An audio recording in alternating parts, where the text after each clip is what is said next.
মৃত্যুর যন্ত্রণা হলো 3 ধরনের। জোরে বলেন কয় ধরনের? যারা পাপ করি, যারা গুনাহ করি, যারা অপরাধ করি, যারা অনেক অন্যায় অপরাধ করি, তাদের মৃত্যুর যন্ত্রণা এক ধরনের। 2 নাম্বার হলো যারা ঈমানদার, যারা মুত্তাকি, তাদের মৃত্যুর যন্ত্রণা এক ধরনের।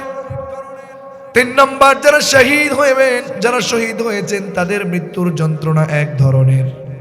আল্লাহু আকবার। তাহলে মৃত্যুর যন্ত্রণা বলেছি কয় ধরনের? সবাই বলেন মৃত্যুর যন্ত্রণা কয় ধরনের? নাম্বার 1, যারা পাপী তাদের মৃত্যুর যন্ত্রণা এক ধরনের। নাম্বার 2, যারা নেককার বান্দা, যারা ঈমানদার বান্দা, তাদের মৃত্যুর যন্ত্রণা এক ধরনের। আর 3 নাম্বার যারা শহীদ হয়ে যাবেন, তাদের মৃত্যুর যন্ত্রণা এক ধরনের। এবার জবান খুলে সবাই বলেন মৃত্যুর যন্ত্রণা কয় ধরনের? 3 ধরনের মৃত্যুর যন্ত্রণার প্রথম বলেছি পাপীদের মৃত্যুর যন্ত্রণা। যারা গুনাহ করছেন, অপরাধ করছেন, সুদ, ঘুষ, মিথ্যা, অন্যায়, অবিচার, হারাম, মাদক, মিথ্যা পথে চলা, নামাজি না হয়ে বেনামাজি হওয়া, বেপর্দায় থাকা, নারীদের মধ্যে বেপর্দায় থাকছেন এমন নারী সমাজের মধ্যে আছে না নেই? এই লোক যারা, তাদের জান কবজ করার জন্য যখন আল্লাহর পক্ষ থেকে নির্দেশ চলে আসবে, তাদের মৃত্যুর যন্ত্রণা কেমন দেখুন।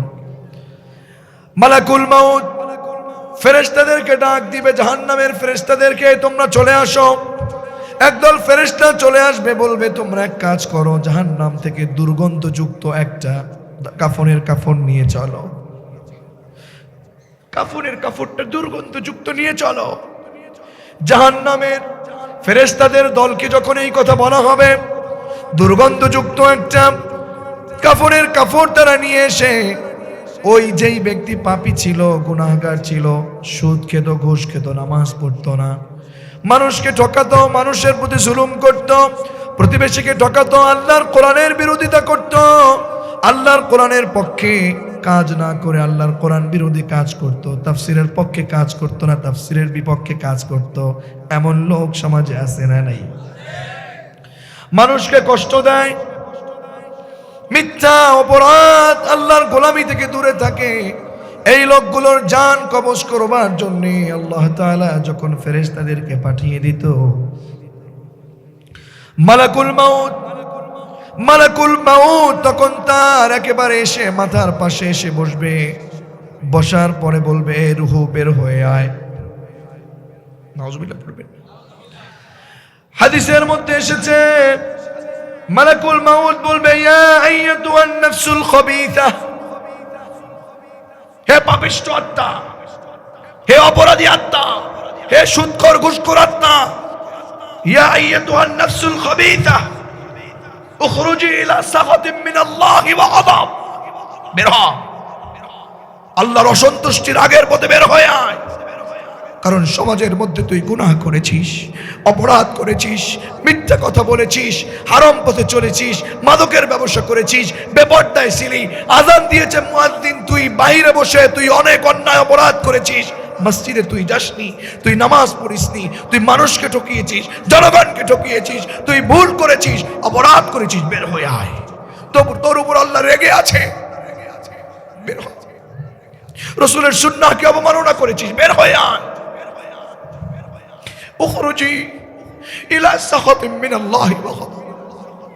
সেই দিন যদি আপনার আমার অবস্থা হয়ে যায়, কি হবে সেদিন? কি করবেন সেদিন বলুন তো আমার কাছে। আমার ভাইয়েরা, মালাকুল মাউত যখন এভাবে ডাকবে ইয়া আইয়াতুহান নাফসুল খাবিসা, বের হ, ওই রূহটা তখন এত ভয় পাবে, এত ভয়, ভয়ে ভয়ে একেবারে নিজেকে বের হতে দিবে না, যেতে চাইবে না পৃথিবী থেকে। আওয়াজ করে বলেন তো, পৃথিবীতে কেউ বেঁচে থাকতে চাইলেই কি বেঁচে থাকতে পারবে কিনা? মালাকুল মাউত নিজেকেও মৃত্যুবরণ করা লাগবে। আল্লাহু আকবার, আরো জোরে আল্লাহু আকবার। মালাকুল মাউত কেও মৃত্যুবরণ করা লাগবে। এই পৃথিবী যেই দিন শেষ হয়ে যাবে, সব মানুষের মৃত্যু যখন হয়ে যাবে, আল্লাহর কাছে যাবে, ও আল্লাহ পৃথিবীর সব মানুষ শেষ, এবার কি করব বলেন? আল্লাহ রাব্বুল আলামিন বলবে আখবিরনি মান ইয়াবকা, ইয়া মালাকাল মাউত, বল এই পৃথিবীতে আর কে আছে? বলবে মালিক সব মানুষ শেষ, শুধু জিন বাকি আছে। আল্লাহ তাআলা বলবেন ওই জিনেদেরও জান কবজ কর, তবে শয়তান যেটা ছিল, ইবলিস যেটা ছিল, সবচেয়ে বেশি কষ্ট তাকে দিয়ে শেষ করে দে। আল্লাহু আকবার। শেষ করে দিবে জিনেদেরকে। আল্লাহর কাছে আবার যাবে, মালাকুল মাউতকে প্রশ্ন করবে, ইয়া মালাকাল মাউত আখবিরনি মান ইয়াবকা, বল কে আছে আর? আল্লাহু আকবার। আল্লাহ তাআলার কাছে বলবে মালিক সব মানুষ শেষ, সব জিন শেষ, এখন আছে শুধু ফেরেশতারা। বলবে ফেরেশতাদের জান কবজ কর। আল্লাহু আকবার বলবে, ফেরেশতাদেরও জান কবজ কর। মালাকুল মাউত ফেরেশতাদের জান কবজ করা শুরু করে দেবে। ফেরেশতাদের জান কবজ করতে করতে চারজন 8জন ফেরেশতা বাকি আছে। এবার আল্লাহর কাছে গিয়ে বলল, আল্লাহ ফেরেশতাদের জান কবজ করা শেষ। আল্লাহ বলেন আখবিরনি মান ইয়াবকা, এবার কে আগে বাকি আছে বল। মালাকুল মাউত বলবে মালিক আপনার প্রধান দায়িত্ব দিয়েছেন যে এই ফেরেশতাকে 4জনকে, ওই 4জন আমি মালাকুল মাউত সহ বেঁচে আছি। আর হলো আপনার আরশের কুরসি যেই খুরা আছে, আপনার চেয়ারের চারপাশের 4জন যেটা ধরে আছে সেই ফেরেশতা বাকি আছে। আল্লাহু আকবার। আল্লাহ বলবেন তাই নাকি, ওদেরও জান কবজ কর। আল্লাহু আকবার। প্রধান দায়িত্বশীল ওই 3জন করবে জান কবজ, ওই বাকি 4জনের জান কবজ। এবার আল্লাহর কাছে যাবে, গিয়ে বলবে আখবিরনি মান ইয়াবকা। আল্লাহ তাআলা বলবেন হে ফেরেশতা মালাকুল মাউত বল এবার আর কে বাকি আছে? মালাকুল মাউত বলতেছেন আল্লাহ তুমি তো আনতা হাইয়ুন ওয়া কাইয়ুম, আল্লাহ আপনি তো হাইয়ুন চিরস্থায়ী চিরঞ্জীব, আপনি আল্লাহ আর আমি আপনার হুকুমের গোলাম মালাকুল মাউত বেঁচে আছি। আল্লাহু আকবার। আল্লাহ তাআলা বলবেন মালাকুল মাউতকে এবার অর্ডার দিবেন, মুত ইয়া মালাকাল মাউত, তুইও মরে যা। আল্লাহু আকবার। জবান খুলে আল্লাহু আকবার। মালাকুল মাউত এবার আল্লাহর কাছে কান্নাকাটি করবেন আর বলবেন আল্লাহ কি বলতেছেন আপনি? আমি যদি জানতাম আমার নিজেকে আমারই শেষ করে দেয়া লাগবে আল্লাহ, তাহলে আমি এই দায়িত্ব নিতাম না। কত যন্ত্রণা মৃত্যুর। আল্লাহু আকবার। আমি হয়তো ইসরাফিলকে দায়িত্ব দিতাম, নয়তো অন্য কোনো ফেরেশতাদেরকে দায়িত্ব দিতাম, আমি এই দায়িত্ব আমি নিতাম না। আল্লাহ আমাকে একটু বাঁচায় দেন, আমাকে মুক্তি দেন। আল্লাহ বলবেন না, মরে যা। কুল্লু নাফসিন যায়িকাতুল মাউত। আল্লাহু আকবার। মরে যেতে হবে তোকেও, মরে যা।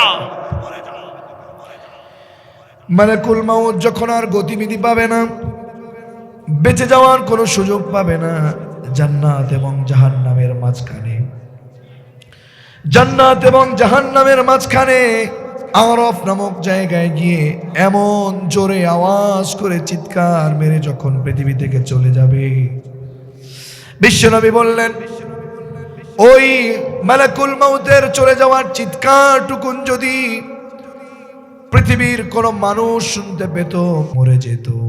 আল্লাহু আকবার। আমার ভাইয়েরা, তো বলছিলাম ওই মালাকুল মাউতকেও মরে যেতে হবে। মৃত্যুর যন্ত্রণাটা পাপীদের এত কঠিন, যখন ডাকবে বলে আয়, রূহ কবজ করবো, বের হয়ে আয়।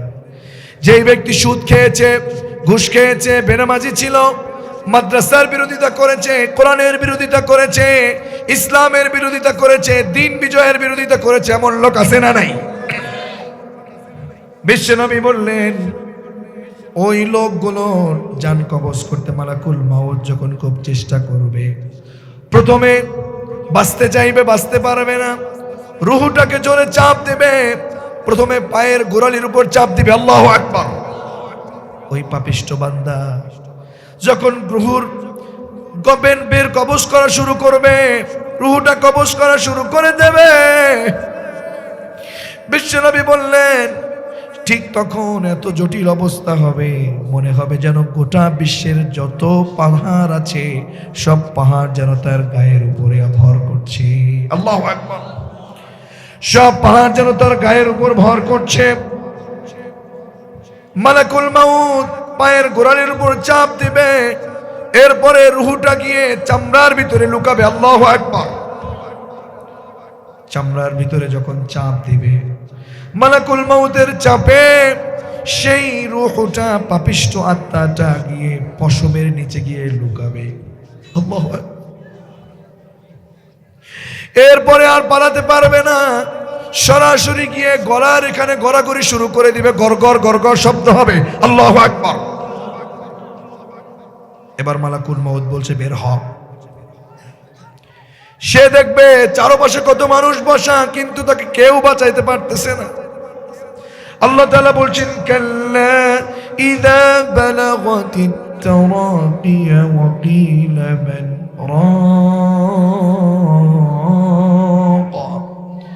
ওয়া ظنّا আন্নাহুল ফিরাক। আল্লাহু আকবার। আরে যুবক, কি করে তুমি গুনাহ করো, সুদ ঘুষ জলমের মতো তুমি শেষ করছো নিজেকে, অপরাধ করে নিজেকে জলমের মতো শেষ করে দিচ্ছ। আরে তোমার লজ্জা নাই? কি গুনাহটা করছো? কি করে তুমি কবরের আযাব সহ্য করবে? কি করে তুমি তোমার যন্ত্রণা সহ্য করবে রূহ কবজে? লোকটি দেখবে, বুঝতে পারবে যে আমাকে বাঁচানোর মতো আর কেউ নাই, কেউ আমাকে বাঁচাতে পারবে না, বাবাও না, মাও না, স্ত্রী না, সন্তান না, কেউ আমাকে বাঁচাতে পারবে না। আল্লাহু আকবার করবেন না? কেউ যখন বাঁচাতে পারবে না, রূহটা বের করে ফেলবে, রূহটা বের করবে। মালাকুল মাউত অর্ডার করবে, হে জাহান্নামের ফেরেশতারা, রূহটা ওই দুর্গন্ধযুক্ত কাফনের মধ্যে ভরে দে। এত যন্ত্রণা দিয়ে, ওকে শাস্তি দিয়ে রূহ কবজ করবে। শাদ্দাদ বিন আউস বলেছেন, পাপিষ্ঠ আত্মার জান কবজে এত কষ্ট, একটা শরীরকে 1000 পিস জীবিত অবস্থায় করলে যতটা না কষ্ট, তার চেয়ে বেশি কষ্ট দিয়ে। আল্লাহু আকবার। কি করে সহ্য করব সেই মৃত্যুর যন্ত্রণা? কি করে সহ্য করব সেই মৃত্যুর যন্ত্রণা? সহ্য করা যাবে? জোরে বলুন, সহ্য করা যাবে? আমার ভাইয়েরা, এরপরে মালাকুল মাউত বলবে, এবারে একে নিয়ে চলো। প্রথম আসমানে একেবারে দরজার কাছে যখন যাবে, প্রথম আসমানের দরজার দারোয়ান যারা আছে, দরজার দারোয়ানেরা দুর্গন্ধে চিৎকার চেঁচামেচি করবে, এই ফেরেশতারা কার জান নিয়ে এসেছো? কার রূহটাকে নিয়ে আসছো? এত দুর্গন্ধ কেন?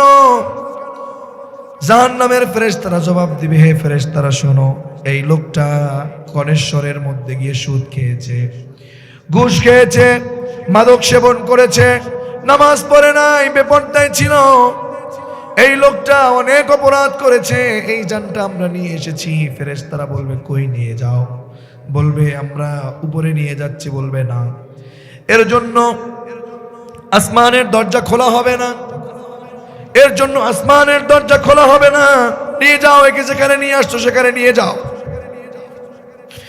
এই কঠিন অবস্থাটা যদি আপনার আমার রুহুর অবস্থা হয়, তাহলে কোথায় যাবেন? এই যুবক, একটু বোঝো কত অন্যায় করে নিজের জীবনটাকে বরবাদ করে দিচ্ছ। এই রুহুর কবজ যদি তোমার অবস্থা হয়, কি করবে তুমি? সেই প্রথম আসমানের ফেরেশতারা তোমাকে জায়গা দেবে না, দরজা খুলবে না, দুর্গন্ধযুক্ত রুহুকে দরজা খুলে উপরে স্বাগতম জানিয়ে নেবে না। কঠিন পরিস্থিতিতে সেই জাহান্নামের ফেরেশতারা জমিনের নিচে সজোরে জমিনকে এত জোরে ধাক্কা দেবে, জমিনের 70,000 গজ নিচে সিজ্জিন নামক জায়গায় তার রূহটাকে পতিত করবে। আল্লাহু আকবার। জাহান্নামের মধ্যে পড়তে থাকবে, আযাব দিতে থাকবে। সেই অবস্থা যদি আমাদের হয়, আমরা কি কোনোভাবে সেখান থেকে রেহাই পাবো নাকি? মৃত্যুর যন্ত্রণা বলেছি কয় ধরনের? জোরে বলেন, কয় ধরনের? 3 ধরনের। 1 নম্বর হলো পাপিষ্ঠ আত্মার মৃত্যু, 2 নম্বর হলো নেককার বান্দা যারা, সৎ পথে ছিল যারা, কোরআনের পথে ছিল যারা, জান্নাতের পথে আমল করেছে যারা, তাদের মৃত্যুর যন্ত্রণা কেমন হবে? জান্নাতের ফেরেশতাদেরকে বলবে, মালাকুল মাউত বলবে, হে ফেরেশতারা এক কাজ করো, মিশক আম্বরের ঘ্রাণ মাখিয়ে একটা কাফনের কাফন নিয়ে আসো। কাফনের কাপড় নিয়ে এসে আমার সাথে চলো। জান্নাতের একদল ফেরেশতা কাফনের কাপড় নিয়ে এসে মালাকুল মাউতের সাথে চলবে, ওই নেককার বান্দার কাছে আসবে, এসে প্রথমে মাথার কাছে এসে বসবে আর ডেকে ডেকে বলবে, ইয়া আইয়াতুহান নাফসুত তাইয়্যিবাহ উখরুজি ইলা মাগফিরাতিন মিনাল্লাহি ওয়া রিদওয়ান। এ আল্লাহর বান্দা, হে আল্লাহর ভালো বান্দা, নেককার বান্দা, তুমি বের হয়ে আসো, আল্লাহর ক্ষমার দিকে তুমি বের হয়ে আসো, আল্লাহর সন্তুষ্টির পথে তুমি বের হয়ে আসো। এই কথা যখন বলবে, যখন এই অবস্থা হয়ে যাবে, নেককার বান্দা তাড়াতাড়ি যেতে চাইবে, কারণ তার সাক্ষাৎ করা লাগবে কার সাথে? তার সাক্ষাৎ করা লাগবে কার সাথে? বিশ্বনবী বলেন, যখন এইভাবে তাকে ডাকা হবে, জান্নাতের ফেরেশতারা যখন তাকে ওয়েলকাম জানাবে আর বলবে, তাড়াতাড়ি আসো, ইয়া আইয়াতুহান নাফসুল মুতমাইন্নাহ ইরজিই ইলা রাব্বিকি রাদিয়াতাম মারদিয়াহ ফাদখুলি ফি ইবাদি ওয়াদখুলি জান্নাতি। আল্লাহু আকবার। জান্নাতের ফেরেশতারা যখন চলে যাবে, জান্নাতের ফেরেশতারা যখন তাদের কাছে যাবে, তখন তার জান কবজ করার সময় যখন এই কথা বলবে, তাড়াতাড়ি আসো, ওই নেককার বান্দা আল্লাহর কাছে যাওয়ার জন্য পাগল পাড়া হয়ে যাবে। তার জান কবজ করার কি যন্ত্রণা জানেন? বিশ্বনবী বললেন, জান্নাতের দৃশ্য তাদের সামনে ধরে রাখা হবে। আল্লাহু আকবার। জান্নাতের দৃশ্য যখন তাদের সামনে ধরে ফেলবে, তখন তাদের মায়ের কোলে ঘুমিয়ে পড়লে যত সুন্দর করে, মায়ের কোলে ঘুমালে যতটা না সুন্দরভাবে ধীরে ধীরে ঘুমিয়ে যায়, একজন ভালো মানুষ, জান্নাতি মানুষ, নেককার বান্দার জান কবজ করলে দুধ যেমন করে পান করে মায়ের, যেমন করে ঘুমিয়ে যায়, জান্নাতের দৃশ্য দেখতে দেখতে লোকটা আল্লাহর সাক্ষাতে চলে যাবে। বিশ্বাস করুন, তখন সেই জান্নাতের ফেরেশতারা তার রূহটাকে এনে সেই মিশক আম্বারের যেই সুন্দর রুমালটা কিংবা কাফনের কাপড়টা এনেছে, সেই কাফনের কাপড় দিয়ে মোড়াবে। মুড়িয়ে যখন নিয়ে যাইবে, নিয়ে যাওয়ার সময় প্রথম আসমানের ফেরেশতারা তাড়াতাড়ি দরজাটা খুলে দিবে। আল্লাহু আকবার। খুলে দিবে আর বলবে, কি রে, কার এটা, কার রূহ কার? বলবে, জানো না, কনেশ্বরের মাদ্রাসার পক্ষে ছিল, কনেশ্বরের মুসলমান, এটা আল্লাহকে খুশি করবার জন্য তাহাজ্জুদ পড়েছিল, নামাজি ছিল, বাড়িকে পর্দানসীন বাড়ি বানিয়েছিল, আল্লাহর কোরআনের পক্ষে ছিল, দিন বিজয়ের আন্দোলন করেছে, সত্যের পক্ষে কাজ করেছে। আল্লাহু আকবার। বলবে, যাও যাও, একে নিয়ে যাও, একে নিয়ে যাও, একে নিয়ে যাও। প্রথম আসমান দরজা খুলে দিবে, দ্বিতীয় আসমানের দরজা খুলে দেয়া হবে। এইভাবে করে সপ্তম আসমানের দরজাটা খুলে গেলে আইলিয়িন নামক যেই জায়গাটা আছে, ওইখানে তার সুন্দর নেককার বান্দার রূহটা রেখে দেয়া হবে। সুবহানাল্লাহ বলেন। মৃত্যুর যন্ত্রণা কয় ধরনের? সবাই বলেন। বলেছি কয়টা? বাকি আছে কয়টা? বলেছি কয়টা? 3 নাম্বার হলো শহীদদের মৃত্যু। আমরা দেখি যে সরাসরি কেমন যেন গুলি খেয়ে মরে গেল, কিংবা গলা কেটে ফেললো, আল্লাহর পথে যুদ্ধ করে কেমন করে মরে গেল, আমরা কেমন যেন ভয় পাই। আল্লাহ তাআলা বললেন, না হে আমার গোলামেরা, তোমরা মনে করছো মরে গেছে, না, ও মরে নাই। ওয়ালা তাকুলু লিমান ইউকতালু ফি সাবিলিল্লাহি আমওয়াত। আল্লাহু আকবার। না, যারা শহীদ হয় তারা মরে না। আপনি দেখছেন গলা কেটে গেল, রাসূল বলছেন না, একটা মানুষকে এইভাবে করে হাতে চিমটি কাটলে যতটা না বেদনা, তার চেয়ে কম বেদনা কিংবা চিমটি কাটার সমান বেদনা দিয়ে আল্লাহ তাআলা তাকে পৃথিবী থেকে বিদায় দিবে। পড়েন আল্লাহু আকবার। সেই পথে আমাদের যাওয়ার দরকার আছে না নাই? আমাকে শহীদ করে সেই মিছিলে শামিল করে নিও, যেই মিছিলের নেতা মীর হামজা খুবায়েব খাব্বাব আল্লাহর কাছে ছিল অতি প্রিয়। আমাকে শামিল করে নিও। পড়েন আমিন।